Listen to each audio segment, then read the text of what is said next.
Fausto Cigliano, il nostro ospite di questa sera, è conosciuto attraverso i giornali specializzati e la fama più o meno usurpata che ha presso i fans come uno scugnizzo, come lo scugnizzo della canzone. Non è affatto così. Cigliano è anzi uno dei personaggi, diremmo, più seri dell'ambiente, o che perlomeno si è attardato a studiare le caratteristiche di questo ambiente ed ha per il proprio lavoro una passione autentica. Vogliamo appunto chiedergli, approfittando di questa circostanza simpatica, che cosa pensa dell'ambiente della musica leggera italiana, cioè quali sono secondo lui i pregi e i difetti principali dell'ambiente della nostra canzone. Questa è una domandina un po' così, I pregi, secondo me, non ce ne sono, cioè è esente da pregi l'ambiente della musica leggera. I difetti sono tanti. Tra i tanti, io penso, sia il difetto principale è quello lì di creare un certo ambientino nel quale non ci si vive molto bene, primo.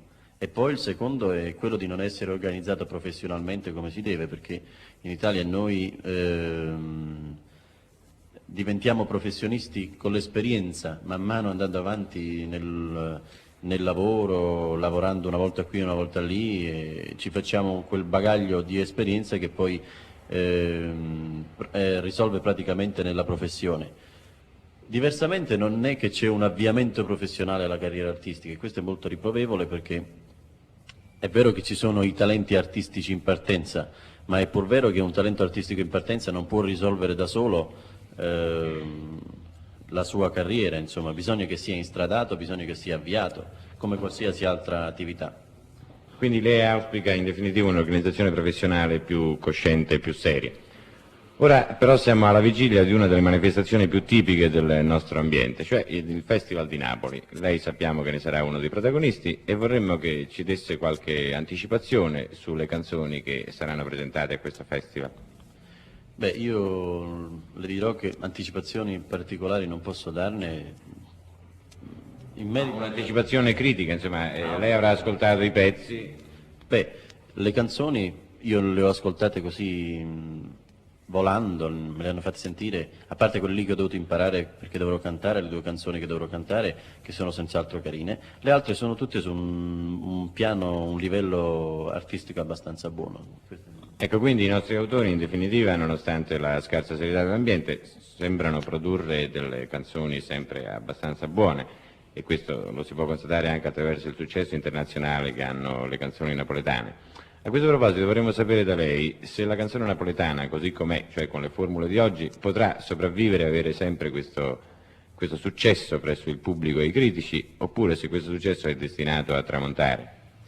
Io penso che l'unica forza per sopravvivere in qualsiasi campo sia l'aggiornamento, cioè bisogna aggiornarsi, non si può pretendere che la canzone napoletana rimanga allo stato di O Sole Mio o di Maria Marie, cioè al tipo di canzone romanza. Quelle erano delle canzoni che si componevano tanti anni fa in un'atmosfera completamente differente. Non è a dire che manchi la preparazione tecnica per i nostri autori, perché oggi gli autori sono magari più preparati tecnicamente, ma manca proprio lo spirito di comporre in una determinata maniera. Non si può più immaginare una donna che stia, la ragazza del cuore che stia alla finestra ad aspettare la serenata, o magari, insomma, proprio manca l'atmosfera. Viviamo in un'altra epoca, in un'epoca di motori a razzo.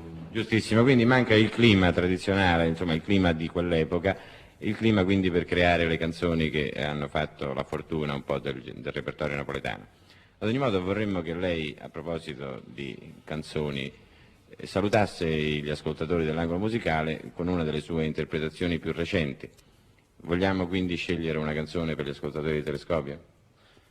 Io voglio presentare una canzone un po', diciamo così, sui generis, e che è senz'altro in carattere, cioè riesce a creare un'atmosfera. La canzone è di un giovane compositore, un mio amico, col quale cantavo 3 o 4 anni fa, si chiama Rodolfo Mattozzi.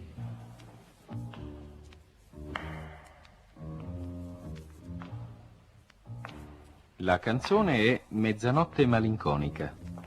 Mezzanotte malinconica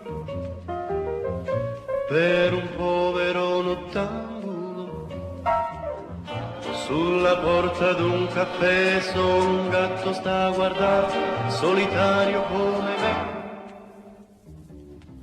Mezzanotte malinconica, lemme sotto i portici, soffermandomi qua e là, meditando me ne vo, perché meta non ho.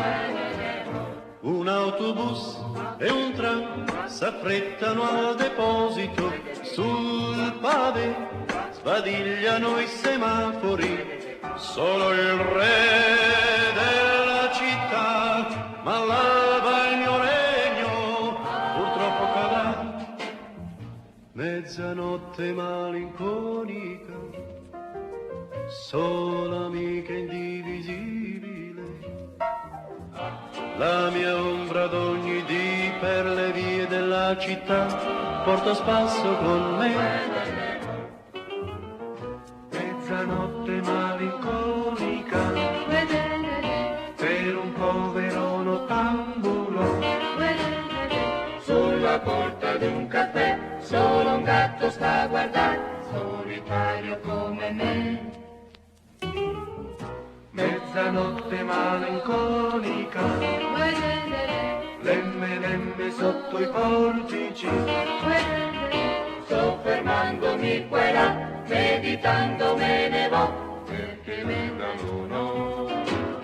un autobus e un tram s'affrettano al deposito, sul pavé sbadigliano i semafori, solo il re della città m'allava il mio regno, purtroppo cadrà. Mezzanotte malinconica, sola amica indivisibile, la mia ombra d'ogni dì per le vie della città porto a spasso con me.